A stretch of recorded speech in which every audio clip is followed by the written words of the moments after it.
Olá, hoje o Papo de Professor vai conversar com os diretores do CPP e professores de História, Maria Cláudia Junqueira e Everaldo de Souza Santos, sobre campos de concentração. Você sabia que eles existiram no Brasil? Pois é, e por ser um assunto pouco comentado, vamos trazer à tona esse tema. Olá, professores, tudo bem? Tudo bom. Bom, quando falamos em campo de concentração, logo vem na cabeça a Alemanha, né? Mas parece que a história não é bem assim. Então contem pra gente um pouquinho mais sobre isso. Bom, o campo de concentração, ele surgiu não na Alemanha, mas no Brasil. Porque na Alemanha ele vai surgir em 1933, em janeiro de 1933, e no Brasil surgiu em 1932. Só que nós temos uma outra história que diz o seguinte, que em 1915, Raquel de Queiroz, ela já cita o campo de concentração. Então o Brasil foi anterior ao campo nazista. E o que é campo de concentração? É um local de confinamento, aprisionamento e a perda da liberdade das pessoas.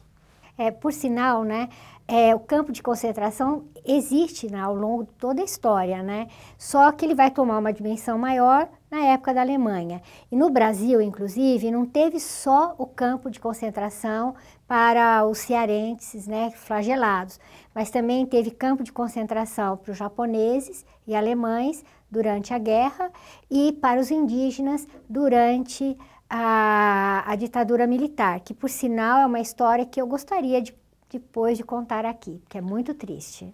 Por que isso? Nós escondemos esses fatos da história. Então, os professores de história, eles não relatam essa parte da história, porque nos livros didáticos não existe essa história.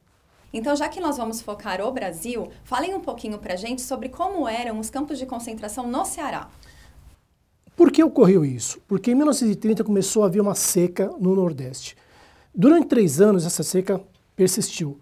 Em 1932, por volta do mês de abril de 1932, a população que vem do interior fica em volta de Fortaleza e são criados 7 campos de concentração. Esses campos de concentração, qual era o objetivo? É não deixar que as pessoas entrassem em Fortaleza. Então, esses 7 campos são criados, as pessoas vão permanecer naquela região e não entram para dentro de Fortaleza. Então, e esses campos tinham uma estrutura básica, mas na realidade essa infraestrutura era totalmente insatisfatória, né? Morreu muita gente, por exemplo, entre 1932 a 1933, mais de 73 mil pessoas viveram nesses campos de concentração, e sendo que muitos morreram devido a doenças, fome, falta total de condições de higiene, né, e todo tipo de doença. Inclusive, o que acontece? A própria sociedade local criou esses campos de concentração para se sentir assim, sensibilizar as pessoas, falar, nós estamos ajudando essas pessoas. Só que na realidade não ajudavam, eles estavam tirando o problema do centro. Outra coisa que você comentou é que 1.006 pessoas faleceram um dia só em Fortaleza. Então, para você ver a situação que era naquele local. É falta de higiene mesmo, assistência social não existia, assistência médica também não existia, então criou-se uma ilusão. Nós vamos deixar vocês nesse local para que vocês possam estar bem. Só que não acontecia isso. E nós vamos ter uma outra situação, que nesse mesmo período estava acontecendo a Revolução Constitucionalista aqui em São Paulo, que inclusive algumas pessoas dessa região eram recrutadas para lutar na Revolução Constitucionalista. Tá certo? Então, na realidade, eles eram reaproveitados para lutarem também. Na verdade é tudo entre aspas, né, gente? Porque essa ajuda não era, na verdade, ajuda. Era uma tentativa realmente de confinar as pessoas que eles não queriam dentro da cidade. E o recrutamento, ele era obrigatório, assim também como aconteceu lá nos campos de concentração para os indígenas, né? E em que locais que eram esses campos de concentração no Ceará? Nós vamos ter 7 locais. 2 em Fortaleza, 1 em Ipu, 1 em Quixeranobim, Senador Pompeu, São Mateus e Crato. Então, na realidade, quando se fala em 7, a gente fica só tem 6 aí. Não, em Fortaleza são 2 locais. Então, eles vão confinar essas pessoas nessa região. Para quê? Para que essas pessoas realmente não entrassem. E mais um detalhe, eles eram vigiados por soldados. Para eles poderem sair desse campo de concentração, eles teriam que pedir autorização Caso contrário, quando eles fugiam, eles eram... criava-se um boletim de ocorrência na delegacia para perseguir essas pessoas. Então, esses campos de concentração, em geral, ficavam perto de ferrovias, né? Porque os flagelados, eles vinham pela ferrovia para cidades grandes. E depois também, quando os campos terminaram, eles também foram pela ferrovia para o interior, né? Então, todos ficavam perto de ferrovias. E o governo faz o quê? Ele dá a passagem de volta, sementes, fala, olha, a partir de agora vocês poderão estar trabalhando na sua própria terra. Mas um detalhe interessante é que esse período é período de Getúlio Vargas. O governo federal não interviu nessa situação. Ele aceitou essa condição de que a sociedade local expulsasse os seus moradores. Então, o governo federal de Getúlio Vargas não vai intervir. Vai ter uma outra situação que é o seguinte... Nós temos um conflito em São Paulo e nós temos outro conflito aqui no Nordeste também. E como que essa história terminou? Depois de um ano, começou a chover e o governo ofereceu a essas pessoas o seguinte, vamos te dar passagem, sementes para que vocês possam voltar para a sua região, vocês comecem a produzir. Foi uma alegria para todo mundo, para aqueles flagelados e também para a sociedade local. Ou seja, o jornal vai noticiar, eles estão voltando para a sua terra natal. O êxodo rural acabou.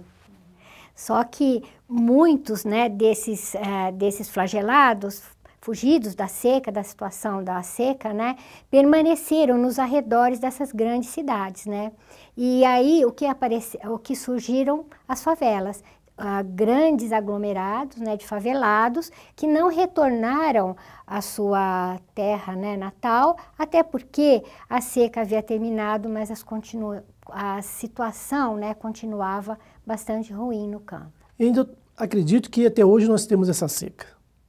Essa seca continua a existir, os flagelados continuam a existir, só que de uma outra forma. A sociedade ela foi mudando pouco a pouco e nós vamos adequando essa seca aos dias atuais. Bom, eu acredito que aqui a gente fez só um resuminho sobre essa história, né? Mas onde os professores e aqueles que se interessarem pelo assunto podem pesquisar mais?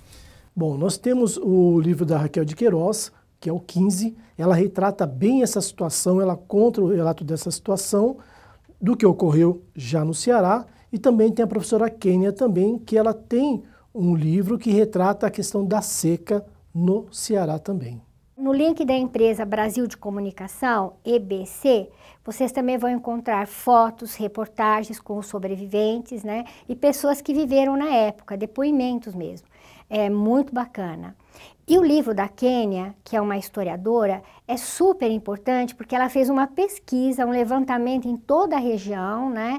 E ela realmente trouxe a história à tona a partir de pesquisa, né? A partir de não só depoimentos, mas também material dos lugares que eles moraram e tudo. Então esse livro dela chama Isolamento e Poder, Fortaleza e os campos de concentração na seca de 1932. É ótimo. E, por sinal, vocês podem baixar na internet pelo link que a gente vai deixar aqui, o livro inteiro. Ok, professores, muito obrigada pela participação de vocês. Obrigado também a você pela iniciativa de estar trazendo fatos e relatos do nosso passado tão próximo. Nós estamos nem a 100 anos se completaram, mas nós não sabíamos dessa história também. E vocês fizeram esse levantamento também e nos trouxeram aqui para relatar essa situação. É isso aí, obrigada. E o programa de hoje fica por aqui. Você também pode mandar suas dúvidas ou sugestões de temas para o e-mail formação@cpp.org.br. Essas informações foram relevantes para você? Então curta este vídeo, inscreva-se no nosso canal e associe-se ao CPP. Até breve!